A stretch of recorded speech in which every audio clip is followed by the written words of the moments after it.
शिक्षक और छात्र के बीच संबंध विशेष होता है। यह वह रिश्ता है जो ज्ञान का प्रसार करता है और जीवन में मार्गदर्शन प्रदान करता है। शिक्षक छात्र को न सिर्फ पाठ्यक्रम सिखाता है, बल्कि उसके भविष्य की दिशा में भी मदद करता है।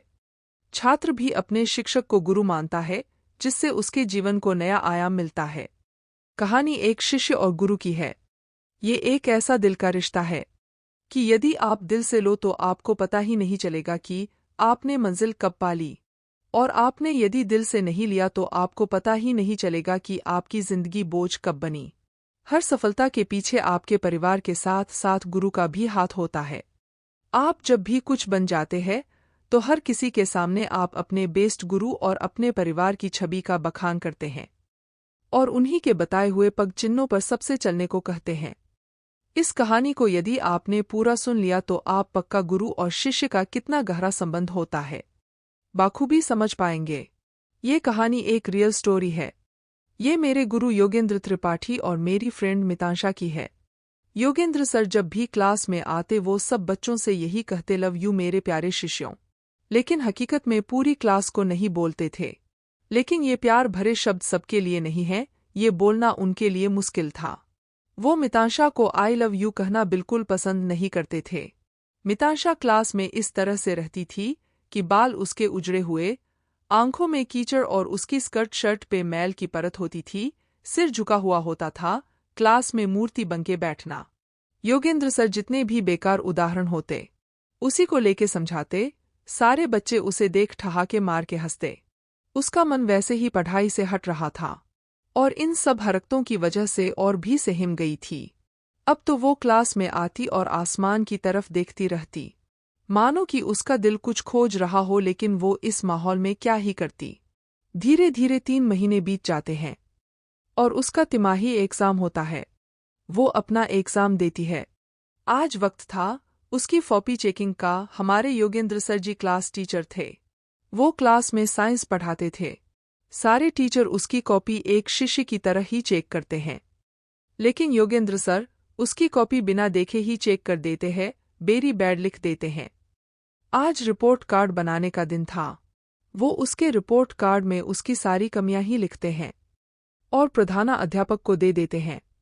प्रिंसिपल सर उसका रिपोर्ट कार्ड देखते हैं, कहते अपने सारी उसको डिमोटिवेट करने वाली लाइनें ही लिखी हैं। कुछ उसको मोटिवेट बढ़ाने वाली लाइनें भी लिख देते। वो कहते हैं उसके अंदर कुछ ऐसा ही नहीं, क्योंकि वो उसे बिल्कुल पसंद नहीं करते थे। प्रिंसिपल सर जी मेरे बहुत स्मार्ट थे। आखिर पूरे स्कूल को कैसे चलाना है उन्हें बाखूबी आता था। हर स्टूडेंट कैसे अच्छा बच्चा बने उन्हें वो हर नब्ज पता थी।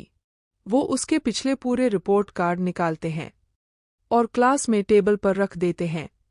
योगेंद्र सर आते हैं और रिपोर्ट कार्ड को उठा के देखते हैं। उसमें मितांशा का नाम होता है।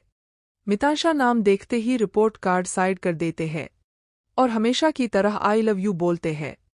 क्लास को स्टार्ट करते हैं और फिर से वो एक बेकार सा उदाहरण देते हैं। यदि अपने साइंस को पढ़ लिया और समझ लिया तो आप एक अच्छे रिसर्चर बन सकते हैं, और यदि नहीं पढ़ा तो मितांशा की तरह ही फटी शर्ट पहन के घूमोगे। सब बच्चे उसे देख जोर जोर से हंसते हैं। आज मितांशा की वो हालत हो गई थी कि वो क्लास में महीने में 1-2 दिन ही आती थी। प्रिंसिपल सर अटेंडेंस रजिस्टर सभी क्लास का मंगाते हैं। उसमें योगेंद्र सर की क्लास का भी होता है। सारे बच्चों की अटेंडेंस सही होती है, लेकिन मितांशा की उपस्थित 2-3 दिन की होती है। प्रिंसिपल सर योगेंद्र सर को बुलाते हैं और मितांशा के बारे में पूछते हैं। योगेंद्र सर अपनी नाक भौने सिकोड़ के बोलते हैं, मैंने आपको रिपोर्ट कार्ड दिखाया था। वो पढ़ने नहीं आती है, बल्कि क्लास का माहौल खराब करती है। Principal Raman sir Yogendra sir से बोलते हैं, आपने पिछले रिपोर्ट कार्ड चेक किए क्या? वो प्रिंसिपल सर से झूठ बोल देते हैं। कहते हैं, मैंने देख लिया, पिछले से हमें क्या मतलब।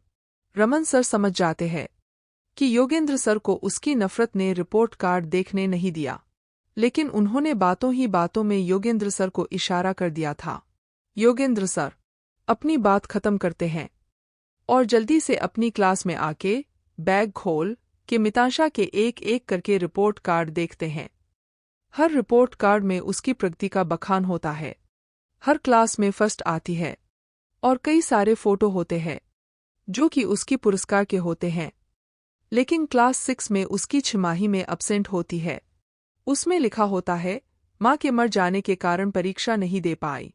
आज रिपोर्ट कार्ड देखकर योगेंद्र सर आंखों से आंसू ही नहीं रोक पा रहे थे। वो सर दर्द का बहाना करके बाहर चले जाते हैं और अपनी बेवकूफ़ी पे पछतावा करते हैं। दूसरे दिन क्लास में आते हैं। हमेशा की तरह क्लास को आई लव यू मेरे प्यारे बच्चों बोलते हैं। आज वो आई लव यू किसी के लिए खास तौर पे था। फिर सब टेबल पर बैठ जाते हैं। आज और मितांशा के रिपोर्ट कार्ड रखे होते हैं। वो उसके डिबेट के होते हैं। उस डिबेट में उसकी हार का कारण लिखा होता है। हर वक्त पहली रैंक रही, लेकिन इस बार पापा का साया सिर से उठ जाने के कारण डिबेट में हिस्सा नहीं ले पाई। अब योगेंद्र सर की वो हालत हो गई थी कि उनकी आंखों में आंसुओं की जलधारा बह रही थी। मितांशी अपनी अलग ही दुनिया में खोई हुई थी। सर अपने लड़खड़ाते कदमों से उसके पास दौड़ के जाते हैं और उसे अपनी गोद में उठा लेते हैं। अपने गले लगा के कहते हैं, देखो सभी लोग, ये है दुनिया की सबसे प्यारी बच्ची। हर मुश्किल से मुश्किल सवाल को चुटकियों में सॉल्व कर देती है। सब बच्चे योगेंद्र सर को देखने लगते हैं और एक अजीब सी सोच में पड़ जाते हैं।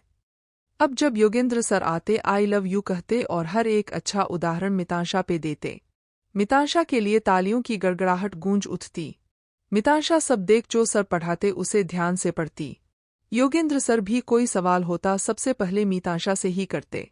मितांशा को उसका जवाब पता नहीं होता। योगेंद्र सर उसके सिर पे हाथ फेर के आंसर बताते और उससे दोहराने को बोलते।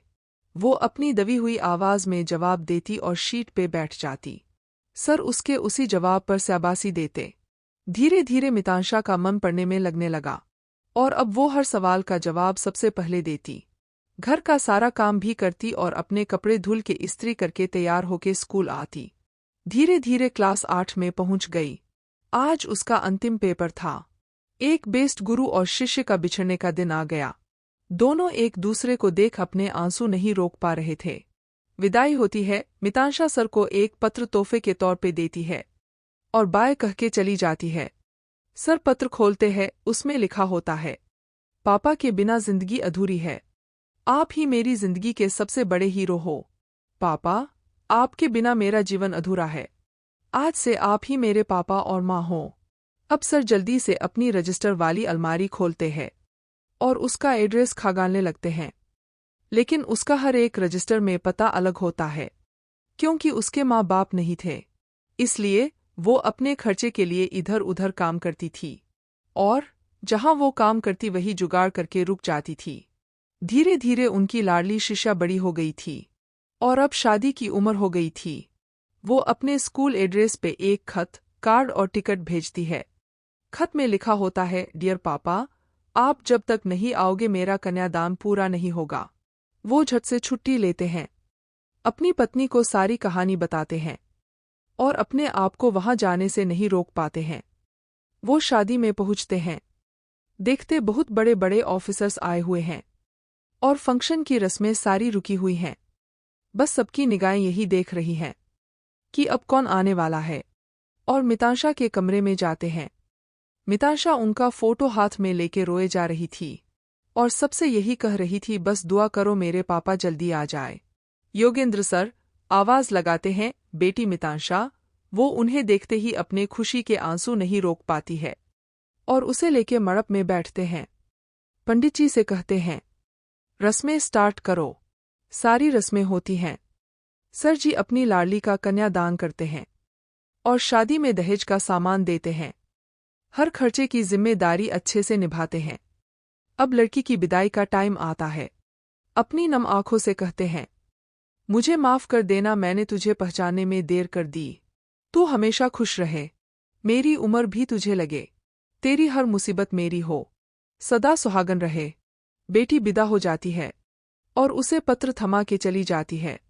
मेरे प्यारे पापा, ये घर मैंने अपनी मेहनत की कमाई से बनाया है। आज मैंने अपने बेस्ट गुरु और अच्छे पिता की वजह से अपना मुकाम हासिल कर लिया है। मेरा घर और जॉब आपकी बदौलत सेटल हो गया है। मैं आपको ये छोटा सा तोहफा घर आपके नाम करती हूँ। अब योगेंद्र सर अपनी वाइफ को फोन करते हैं और पूरी बात बताते हैं। उनकी वाइफ उनसे उस घर को बेसहारा बच्चों का ट्रस्ट बनाने को बोलती है और ये सब मितांशा से पूछ के करने को कहती है। योगेंद्र सर मितांशा को फोन करते हैं और अपनी ट्रस्ट वाली बात शेयर करते हैं। वो उनके सुझाव को हाँ कह देती है। आज योगेंद्र सर और उनकी वाइफ ट्रस्ट चला रहे हैं। मितांशा भी इस ट्रस्ट में कभी कभी अपना योगदान देती है। आशा करती हूँ आपको ये स्टोरी अच्छी लगी होगी। यदि आपको ये स्टोरी अच्छी लगी हो तो प्लीज़ मेरे चैनल को लाइक सब्सक्राइब करें। Thank you.